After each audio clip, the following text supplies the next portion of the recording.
Di tengah megahnya kerajaan Hastinapura, tersebutlah seorang Brahmana ahli ilmu peran yang namanya kelak akan terukir abadi dalam sejarah. Ia adalah Drona, seorang guru besar yang datang membawa segudang pengetahuan dan kebijaksanaan. Kedatangannya di gerbang istana disambut dengan penuh hormat, di mana ia menawarkan ilmunya kepada para pangeran muda, para pewaris tahta yang kelak akan menentukan nasib tanah Jawa. Bisma yang agun, sang pelindung Hastinapura, melihat kilau potensi dalam diri Drona. Tanpa keraguan, ia menunjuk sang Brahmana sebagai guru resmi bagi para pangeran, baik 100 Kurawa maupun 5 Pandawa. Sejak saat itu, di bawah bimbingan Drona, medan latihan Hastinapura menjadi saksi lahirnya para ksatria terhebat. Pelatihan pun dimulai dengan disiplin yang ketat. Suara desingan anak panah, dentingan pedang, dan derap langkah para pangeran memenuhi udara setiap hari. Drona mengajarkan segala seluk-beluk seni perang dengan sabar dan adil. Namun, di antara semua muridnya, seorang pangeran menunjukkan bakat yang begitu cemerlang, seolah-olah busur dan panah adalah perpanjangan dari jiwanya. Dialah Arjuna, pangeran Pandawa ketiga. Ketekunan, bakat alami, dan kerendahan hatinya membuat Arjuna dengan cepat menjadi murid kesayangan Drona. Keistimewaan ini, sayangnya, tidak luput dari pandangan para Kurawa. Dipimpin oleh Duryodhana yang berhati dengki, benih-benih iri, dan persaingan mulai tumbuh subur. Mereka memandang kehebatan Pandawa, khususnya Arjuna, bukan sebagai inspirasi, melainkan sebagai ancaman yang harus disingkirkan.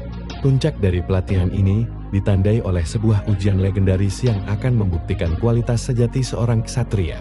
Drona menggantung seekor burung mainan di dahan pohon yang tinggi dan meminta setiap pangeran untuk membidik tepat di matanya. Satu persatu, para Kurawa dan Pandawa maju, namun jawaban mereka selalu sama ketika ditanya apa yang mereka lihat. Mereka melihat burung, dahan, daun, dan langit. Namun, ketika giliran Arjuna tiba, jawabannya berbeda. "Guru, saya hanya melihat mata burung itu," ujarnya dengan tatapan yang tajam. Dengan satu tarikan busur, anak panahnya melesat dan menancap tepat sasaran. Ujian ini membuktikan bahwa fokus Arjuna tak tertandingi. Di sisi lain, muncul kisah Ekalavya, seorang putra pemburu yang ditolak menjadi murid Drona. Namun, semangatnya tak padam, ia membuat patung Drona dan berlatih sendiri hingga kemampuannya menyaingi Arjuna. Saat Drona mengetahui hal ini, demi menjaga janji bahwa Arjuna akan menjadi yang terhebat, ia meminta Ekalavya menyerahkan ibu jari kanannya sebagai guru daksina, sebuah pengorbanan tragis yang menunjukkan betapa kompleksnya peran seorang guru pada masa itu. Pada akhirnya, nama Drona dikenang bukan hanya sebagai pendidik, tetapi juga sebagai pembentuk takdir. Melalui tangan dinginnya, ia telah mengasah para pangeran menjadi ksatria-ksatria legendaris yang siap menghadapi peran besar mereka di panggung sejarah.